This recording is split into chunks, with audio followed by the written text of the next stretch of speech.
took a lot of humbling and some massive setbacks. When I started law school in Florida, I made the decision because I wanted to live at home with my family, who I remain close with now.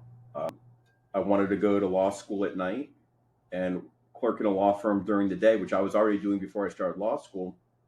So I made the calculated risk and decision to go into an unaccredited law school with the anticipation that this school would be accredited by the time of graduation, which you needed to be able to take the bar in Florida. Well, long story shorter, I mean, you can write a book on this, and one day I may, who knows, but there were 111 of us, and we all graduated, and the school wasn't accredited yet. And it turns out we got accredited 18 months after graduation, not 12. So we're waiting for our bar exam scores for 18 months, not the 6 weeks people usually wait.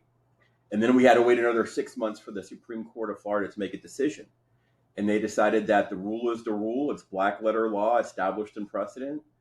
You weren't accredited within 12 months. We're going to destroy your scores. You're not going to know how you did on the bar exam. And if you want to practice law in Florida, you got to go to law school all over again. So I actually went to law school twice. And of course, graduated the second time, took the bar, passed it no problem, which makes me think, how did I do the first time? I'll never know. But I couldn't practice law. And that was a very challenging time because what I had wanted to do my whole life up until then, I felt was decided by other people that had never been to the school, that reversed site committee decisions that said they should be accredited.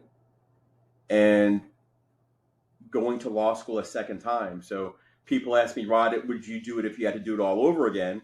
And I say no, only because I already did it all over again. And I just knew that if I didn't, I'd regret it for the rest of my life, because I really did want to legally and ethically represent people and help people, not for title's sake, but I wanted to be a lawyer. And I just knew I'd have a lifetime of regret if I didn't. So that's a long-winded way of saying that was kind of the watershed moment in my life where I had to make a decision. Do I go down a different road, or do I stay on the path and do what I just did for 5 years all over again?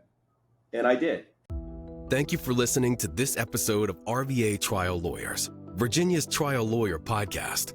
For more episodes, check out rvatriallawyers.com.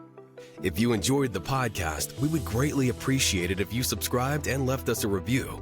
Doing so will help others find us. And if we can ever assist you, do not hesitate to reach out to us. We are here to help. Thanks again for listening. We appreciate you, and we're grateful for the important work that you do.